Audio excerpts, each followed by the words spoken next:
Taba Networks presenta.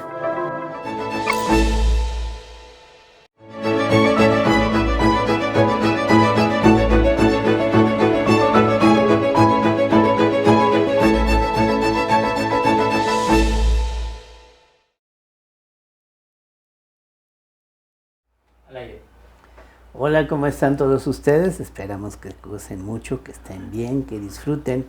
Ya entramos a mitad del año, ya estamos en junio, el mes que nos marca que estamos a medio año. Y vamos a tratar un tema de mucho interés, por lo menos para quienes estamos en los medios de comunicación, que es precisamente ese tema, la comunicación, que es tan importante que ahora que estaba escuchando gente que nos está hablando sobre la guerra en Rusia, nos decían que ahora las guerras se tienen que ganar en varios terrenos, no solo en el militar, también en el económico y también en el de la comunicación. Tienes que convencer de que es válidas tus acciones y eso es elocuencia. Ese es el sentido de la comunicación y tengo entendido que hoy con Lenin Martel vamos a hablar sobre este tema. Tienes un libro, ¿verdad?, al respecto. Sí, bueno, muchísimas gracias por la invitación, René. Saludos a todos. Bueno, sí, tengo mi libro de más reciente publicación que se llama El imaginario de lo público en la radio. Qué buen nombre, lo imaginario de lo público en la radio. Cuenta, ¿no lo trajiste? Oh, no lo traje hoy. Oh. Bueno, pero puede estar en línea también. Sí, pues a ver, diles dónde lo pueden ver. Bueno, es una edición muy interesante que está editada por la Universidad Veracruzana y este libro justamente está en línea. Si ustedes ponen el nombre del libro, El imaginario de lo público en la radio, y ahí va a salir en el catálogo de la Universidad Veracruzana. Pero también se puede conseguir pues bajo demanda también y en algunas librerías locales de Veracruz, como Hiperión, que está en Jalapa, y también en el puerto de Veracruz, que es Mar Adentro. ¿En digital? En digital lo pueden conseguir simplemente poniendo el nombre del libro y ahí aparece. ¿Sí? Sí, totalmente. ¿Gratis? Gratis. Ah, bien, qué bueno. También, sí. Así que lo pueden conseguir de ambas formas, sí. Pues cuéntanos de qué se trata El imaginario. Es un libro histórico acerca de la radio estatal en México. Es un libro donde cuento por qué al Estado mexicano nunca le interesó desarrollar la radio de servicio público en este país.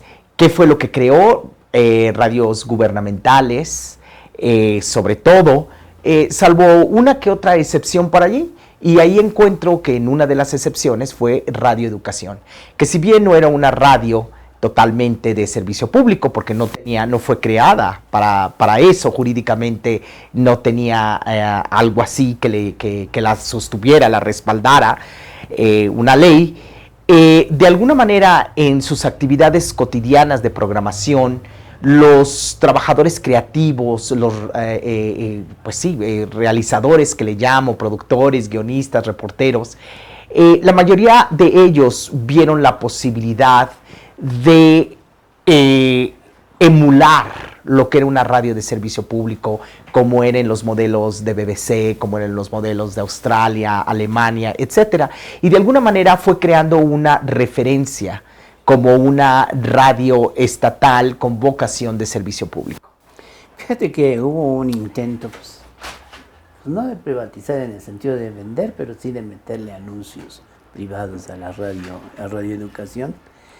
Y hubo un grupo de compañeros entre los que me encuentro yo, que hicimos AERE, que es la Asociación de Escuchas de Radio Educación, para no permitir que se fuera privatizando esa radio. Fue una lucha muy buena la que hicimos. Y curiosamente yo trabajaba para el IMER, para el Instituto Mexicano de la Radio. Y pues sí, siempre se hablaba de la mayor calidad de radioeducación, aunque tenían, digamos, medios variedad, porque no era federal. Bueno, sí es federal, pero no tenía tantas estaciones, más bien es la palabra, claro, con el IMER. y sí teníamos el interés de que no se confunda lo que es la radio de gobierno con lo que es radio estatal, que la gente tiene mucho esa confusión, constantemente confunde lo que es gobierno con lo que es Estado. Estado pues es todo, el gobierno es parte del Estado. Así es. Sí, y hay esa confusión constante para que no fuera, digamos, que sí llegó en su momento a hacerlo el IMER en una radio oficiosa. En cambio, Radio Educación destacaba por ser radio crítica, por ser una radio de mayor observación, digamos, con un mayor sentido crítico. ¿Sobre eso escribes en tu libro, sobre estos temas? Sobre todos estos temas, y obviamente me voy a la historia, definitivamente toco el IMER, porque en algún momento, mire, el IMER nació a principios de los 80, ¿no? Tú recuerdas. Y el IMER pudo haber sido, y te soy franco, yo coqueteé con el IMER en el sentido de que pudo haber sido una institución que hice trabajo exploratorio para ver si podía cumplir con estos rasgos, estas características que después sí encontré en Radio Educación. ¿Y por qué? Porque era un instituto, o es un instituto que tiene radios en varias partes del país y ya tiene una infraestructura muy importante. Pero que me doy cuenta a principios del 2000, que se venden unas radiodifusoras, que al revés había una práctica desde la dirección de querer, se vendieron unos terrenos, ¿no? Cosas así, y una cuestión que ahí no se veía muy claro qué pasaba con el IMER. Y como tú dices, ya después, viendo la historia, ha habido mejores etapas que otras para el IMER, ¿no? Ha habido programas muy interesantes, los hay. Hay una estación muy bien programada, que es Horizonte, que creo que es un sello bastante importante, que hacen buen trabajo. Creo que ahora están haciendo muy buen trabajo con los noticiarios, pero no en algunos otros sexenios, ¿no? Entonces, eso es bastante interesante. Pues de hecho hubo radio infantil, que me pareció a mí que era una buena idea. Por supuesto. Un espacio dedicado a la infancia, ¿no? Donde se procuraba hacerlo didáctico, se procuró eso. Además que fueron pioneros de alguna manera, ¿no? O sea, a mí me pareció muy interesante. Y mira, si tú vas y ves los trabajadores, hay productores maravillosos, ¿no? Que con una experiencia bárbara, guionistas, gente muy interesante, gente muy trabajadora. Pero bueno, son todas estas burocracias, es decir, el mismo Estado lo que quiso hacer al no tener una visión, pues que hace que los gobiernos, que como tú dices son parte del propio Estado, y la mayoría pues bueno, eran priistas, ¿no? Entonces prácticamente tenían intereses propagandísticos, ¿no? Entonces, si bien hubo algunos espacios en el IMER, bueno, que ahí se mantuvieron, por lo demás, es una lástima, pudo haber sido un gran sistema de radiodifusión, y bueno, esa es un poco la situación. Y esa es un poco la situación que pasa también en la mayoría de los estados, ¿no? Sí, había mucha idea de no ser antagónicos al gobierno, por ejemplo. Claro. Y no entender que el Estado es plural, que en el Estado están todos los pensamientos, no solamente el oficial, no solamente el gobierno, que es algo que no sabes aquí como programa tras programa lo tratamos, debemos decir, cuando algo es Estado significa todos los que habitamos este territorio, los intereses de todos, y si el gobierno es democrático, pues es territorio, la sociedad y el gobierno de la sociedad, no el gobierno, su territorio y su sociedad, ¿no? Es al revés. Es muy importante lo que estás diciendo porque los medios de comunicación pues son esos espacios que nos informan y se ha perdido tanto. Vuelvo repito un poco ahora lo que estamos viendo con la guerra, todo lo que nos llega es antirruso. Igual podría tener razón, pero el caso es que ya que fiamos, no nos llega la otra versión, no podemos entender qué sucede porque solamente tenemos una visión de las cosas, ¿no? Eso es muy importante decirlo, estar claros en democratizar los medios de comunicación que es tan difícil. También cuando hablamos es que la libertad de expresión, que tanta libertad de expresión tienes, bueno, primero cuando trabajas con ese sentido de gobierno y no de Estado, pues hay poca libertad de expresión. Claro. Pero también cuando trabajas para empresas privadas, porque ¿qué vas a decir que no esté en el interés del poder privado, etcétera? ¿Tú cómo ves todo eso? ¿Cómo Mira, lo ve tu libro? ¿Cómo lo esto es tratas algo en tu historia? bien interesante y yo te puedo decir una cosa, o sea, es un libro, es una historia muy difícil de contar, que hasta que estuvo lista y hasta que llegó ya con la Universidad Veracruzana y que llegó con los editores, es un libro muy documentado. Pero muy documentado, que me llevó muchísimos años hacer, porque es difícil contar esta historia. Y una de las razones es por lo justamente que tú estás diciendo. En este país el gobierno plantó o suplantó funciones del Estado, ¿no? Al ser el PRI, ¿no? Hacía funciones del Estado, pero era un gobierno, ¿no? En turno, pero un gobierno que se perpetuaba. Entonces, a veces cuando yo escribía, yo decía, a ver, ¿estoy hablando del Estado o aquí estoy hablando del gobierno, por ejemplo? ¿No? O sea, ¿por qué cuando hablo de otros países no me sucede lo mismo? Que a lo mejor sé menos de otros países. Pero esta es una situación. Y esta es una situación que va aunado con las dos otras cosas que tú estás diciendo. La relación con la democratización, no solamente de los propios medios, sino de la sociedad. Y la otra cuestión, de la libertad de expresión. Como por una parte encontramos límites a la libertad de expresión al ser radios de gobierno, pero también abusos de la libertad de expresión al ser medios de gobierno, ¿no? Es decir, por una parte no puedo hablar o no puedo invitar a ciertas personas, ¿no? O no puedo decir ciertas cosas, pero por otra parte los directores, el mismo sistema está abusando de esa libertad de expresión que tiene, que podría, ¿no? Para poder limitarla y decir, aquí sí hablo, aquí no hablo. Eso también es abusar. Entonces, una dicotomía bien interesante que me encuentro y que me meto a analizar la programación. Es decir, por eso a mí me interesa cómo todas estas cosas que hablamos de diversidad de información, pluralidad de información, ¿no? Se materializan en la programación. Y hasta que uno no ve la programación y hace un análisis de programación, es donde se da cuenta de, a ver, esto no suena. Y después se empieza a hacer preguntas. Y aquí voy, lo uno a un nivel incluso internacional. Tú dices, a ver, espérame, ¿qué tal de Rusia? No, esto todo es muy antirruso. A ver, vamos a ver la otra historia, ¿no? Uno se empieza a hacer preguntas, las cuales no las está viendo en las imágenes. Entonces dices, a ver, ¿por qué? ¿No? Entonces ya empezamos a ver que hay una geopolítica ahí muy interesante que está también de alguna manera limitando la información, incluso en un terreno mucho más global. Entonces es algo bien fuerte que yo también me he hecho esas preguntas y muchos más, ¿no? Con esta visión antirrusa, pero por otra parte que es aparentemente cuando tenemos un montón de internet, es difícil también guiarnos también como ciudadanos, ¿no? Y decir, ¿dónde sí, dónde no, qué pasa? Yo ya no entiendo, pero sí tengo muchas dudas de lo que me están diciendo los medios de comunicación. Así que compartimos de alguna manera, René, estas preguntas que tú te estás haciendo. Pues sí, porque si tenemos sacar nuestro propio criterio, pues debemos de tener una cierta formación también nosotros, que normalmente el común de los ciudadanos no la tienen, porque toda la educación en el mundo, no solo en México, es parcial, es decir, tienen una visión. De hecho, tú lo puedes ver en las modas, ¿no? A ver si haces un segundo libro.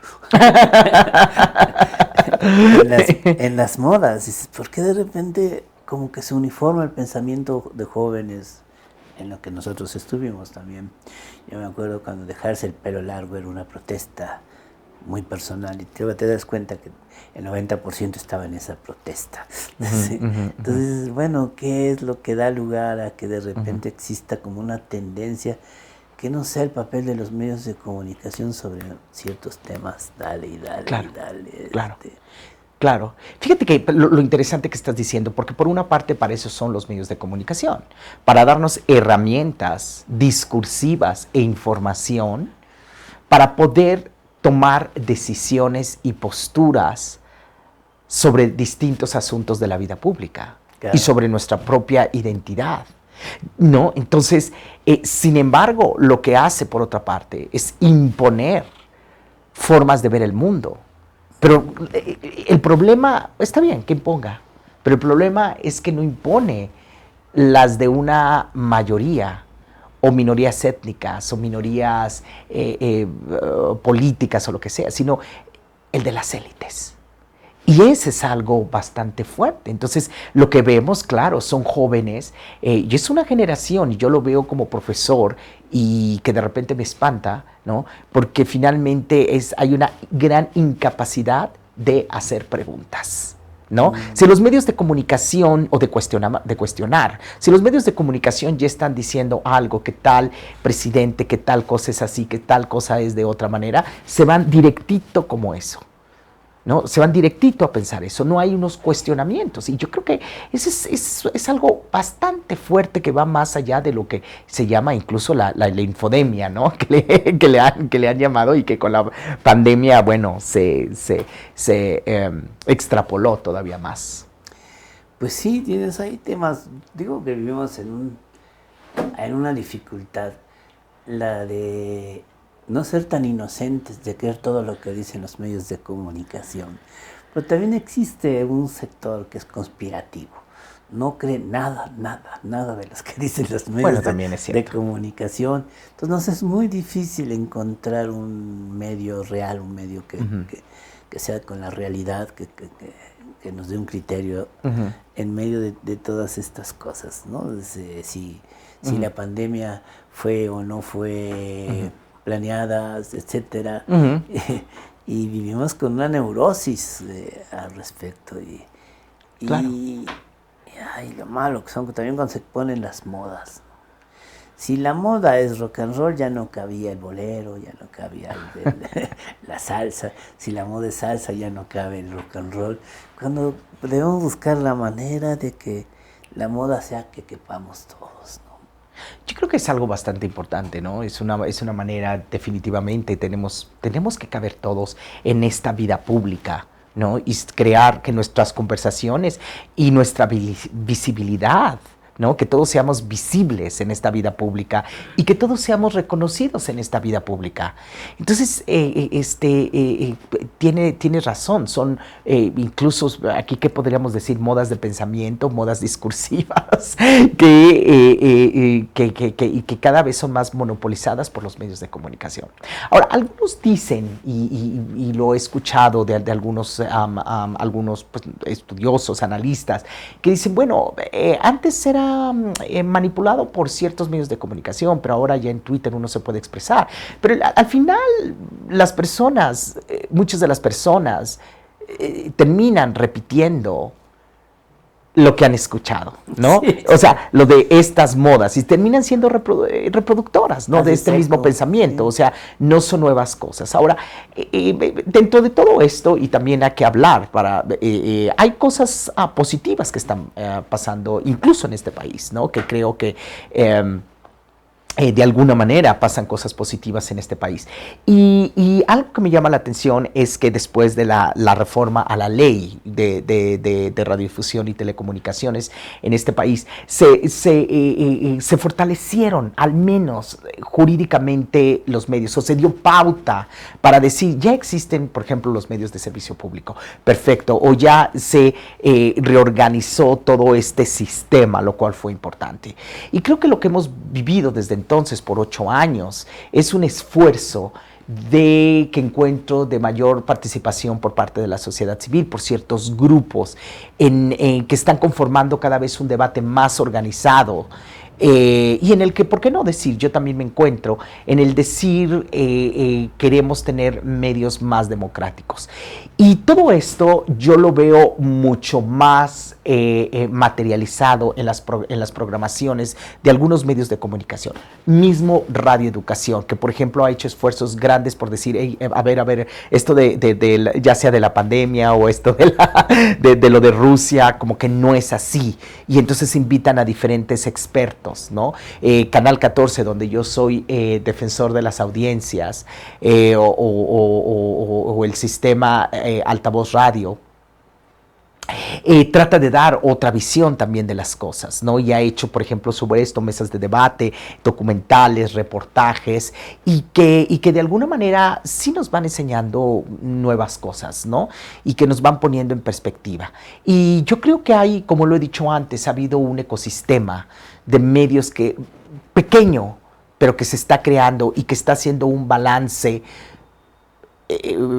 sopesando, ¿no?, el poder que tienen otros medios de comunicación privados o gubernamentales que no sé es suficiente, pero es importante, ¿no?, para sopesar esta otra información. Pues me gusta lo que dices, que hiciste historia, porque ahí está, yo creo, la clave de nuestros criterios. ¿Qué hay detrás? ¿Cuál es el antecedente histórico de lo que estamos viviendo? Entonces, ¿a qué obedece estos criterios? Cuando ahora se nos dicen es que Ucrania se estaba volviendo muy nazi, pues hay que entender qué es el nazismo, cuáles son sus formas, cuáles son sus experiencias, porque a veces hablamos, todo es fascista, pues, vamos a ver en qué consiste el fascismo, que yo entiendo que es buscar que sea legítimo que un grupo esté por encima del otro con diferentes criterios, que puede ser el racial o el económico, que es el más común, además, tristemente, ¿no? Incluso me parece que estamos viviendo un momento en donde tenemos que tomar en cuenta las minorías. Sí, pero hay una minoría que manda, que se llama la oligarquía, ¿no? Y el dinero sigue gobernando este mundo.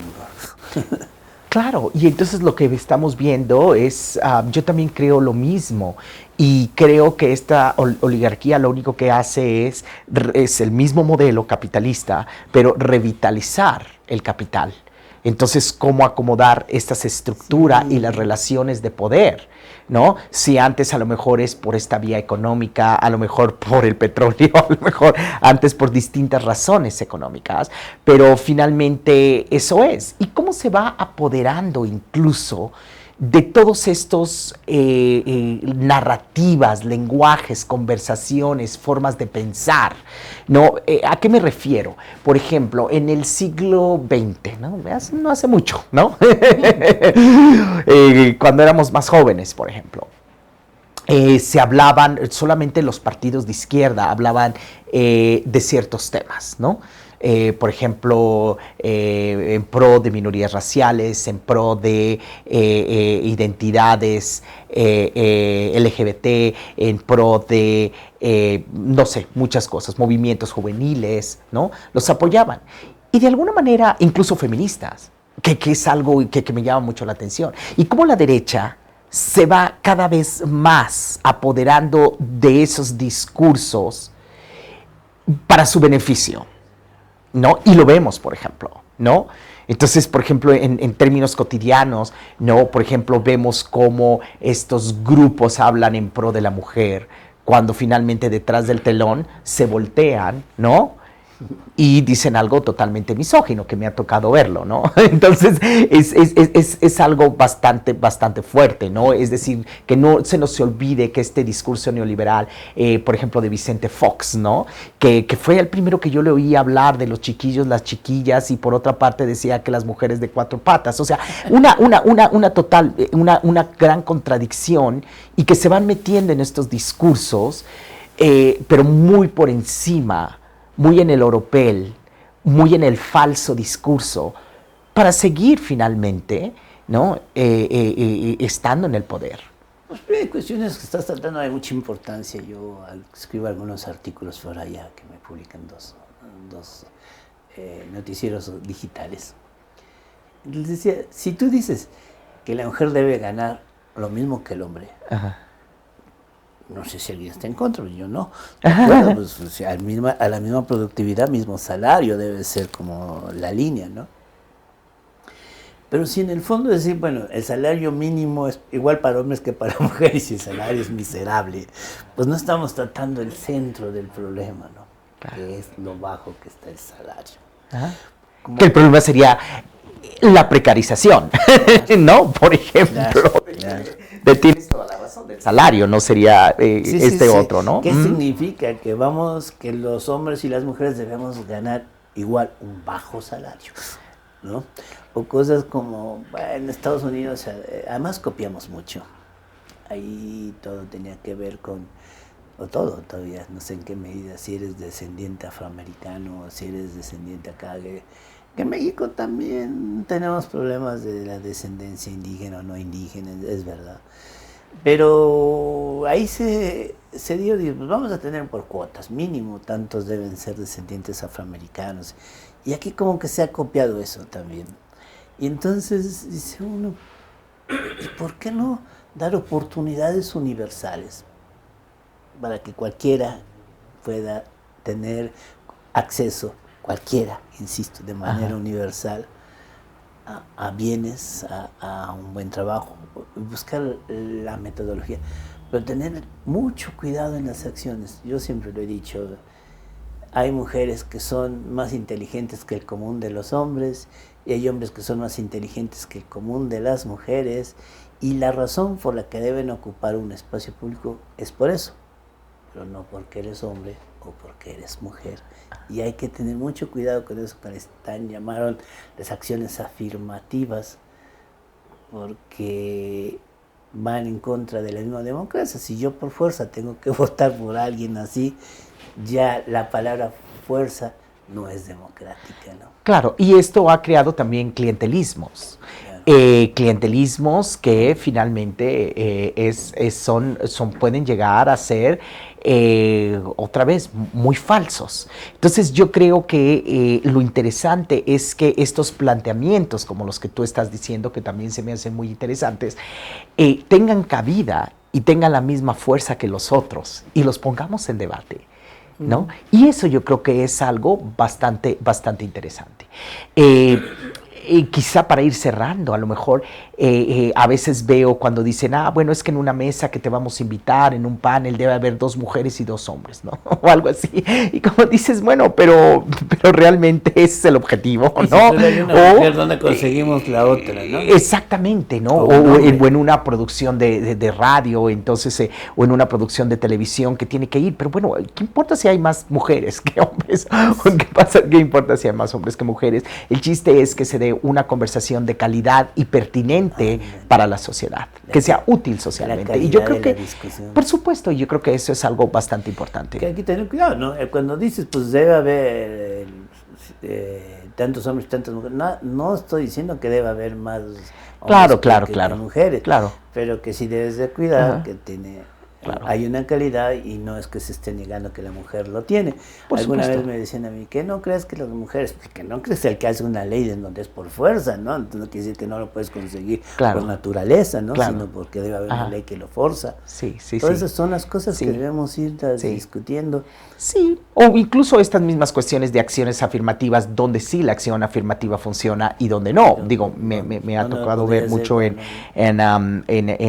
Estados Unidos, ver en la universidad, como si gracias a esa acción afirmativa sí se le da oportunidad a minorías raciales, étnicas. No, está bien, pero también donde no funciona, ¿no? En qué momento a lo mejor se está convirtiendo en un clientelismo, y entonces ahí es donde se tiene que hacer esta valoración. Un buen ejemplo, dice, una cosa es que busquemos la manera de que todos entren a la universidad y otra cosa es dar la licenciatura por cuotas. Porque se tiene que cumplir cuotas, ¿no? Eso es me parece que sería muy buen ejemplo. Pero ya nos tenemos que ir, el programa nos resultó hoy corto. Nos tenemos que ir, no sin antes decirles que no se olviden, si por ahí pueden comprar el libro del sentimiento que nos une, que una buena parte de este libro, ¿me lo puedes pasar? Por supuesto, El sentimiento que nos une, de René Cervera Galán, no más. Sí, que una buena parte de este libro, además, hay una discusión respecto a lo que estamos diciendo, ahí se plantea una discusión, porque es un libro que parte de su escenario es la Cámara de Diputados. Bueno. Y se da ahí que están discutiendo estos temas que estamos tratando. Es una historia, pues, de 2 personas que se conocen. Cuando una niña, su papá, en su cumpleaños le regala una bicicleta y el papá no vuelve a aparecer. estaban separados, y el vecino le enseña a andar en bicicleta y la niña se prende de la persona que pueda sustituir al papá. ¡Wow! ¡Qué fuerte! Sí, pero el tipo se gana una beca, se tiene que ir y es un doble golpe para la pobre niña. Años después se reencuentran en la Cámara de Diputados en bandos distintos. ¿Con el papá? No, el papá... Ah, sí, no, con la otra persona. Con la otra persona, él se va a España porque gana una beca, se lastima, es pianista, se lastima un brazo y el tío lo contrata para que vaya a la Cámara de Diputados como asesor cultural, y ahí se encuentra con que la que era niña ya no es una niña y está en el bando contrario del pensamiento político que él defiende. Qué Se fuerte. vuelve una historia interesante, sin embargo contará con humor porque es un alma en pena la que está narrando, que no pudo entrar al cielo porque lo acusan de que en vida fue muy morboso, y él dice que lo juzgaron anticipadamente y sin presencia. Y ya ustedes dirán si lo es o no lo es. Aquí está la novela. Bueno, por eso hay que leer esa novela. Aquí está la novela y se la recomendamos, El sentimiento que nos une, que está en www.forolorquestafilosófica.com, donde lo pueden comprar. También está en Amazon. Y si lo quieren, pues también lo podemos dejar en renecervera@hotmail.com, si alguien tiene el interés. Se los llevamos porque lo dejamos en unas librerías y la verdad es que cuando vino la pandemia cerraron y ni siquiera nos regresaron los que no se vendieron. Uy, bárbaro. Sí, se nos fue del diablo ahí, pues ni modo. Pero aquí está, El sentimiento que nos une. Sacaremos seguramente más libros y está todavía pues en posibilidad de venta. Repito, www.laorquestafilosófica.com. Ahí lo pueden adquirir de manera digital, y si lo quieren físico, pues tan sencillo como renecervera@hotmail.com. Ahí se los llevamos y ya estamos en el proceso de irlo colocando en más librerías. Y me adelanto corriendo porque ya tenemos el tiempo encima, que estamos ofreciendo unas credenciales, unas tarjetas, a ver si se puede hacer un acercamiento, para que nos apoyen con la Orquesta Filosófica. Lo que estamos consiguiendo con estas tarjetas es que ustedes puedan ir, por ejemplo, al Cine Tonalá, que está ubicado en la calle de Tonalá 261, donde tienen excelentes películas. Yo he visto 4 y las 4 me han gustado. Todavía no salgo a disgusto con una película en el Cine Tonalá, que tiene un muy buen ambiente. Y si llevan ustedes su credencial, pues ya nos ofrecieron que pueden entrar gratis al cine. Ojalá se consuman una cerveza para que les sea rentable también el Cine Tonalá por allá. Y estamos buscando más lugares, más donde haya prestaciones.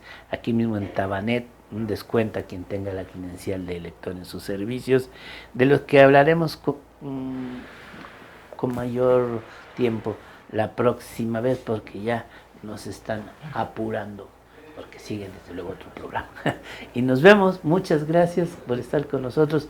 Esta fue la Orquesta Filosófica y estuvimos hablando de algo tan interesante que es la comunicación, un tema que debemos abundar y por su importancia. ¿Cómo se llama tu libro?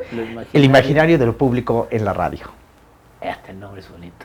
El imaginario de lo público en la radio. Muchas gracias. Muchísimas gracias, Lenin René, por la invitación. Un hombre ruso con apellido francés y luego el otro que era español. Gámez. ¿Gámez español o portugués? Sí, yo creo que es de toda la región. Sí, probablemente más español, más de Badajoz por ahí. Yo creo. Es un ejemplo de globalidad tu nombre. Muchas gracias y nos despedimos. Gracias, hasta luego. La Orquesta Filosófica y los esperamos la próxima semana. Taba Networks presentó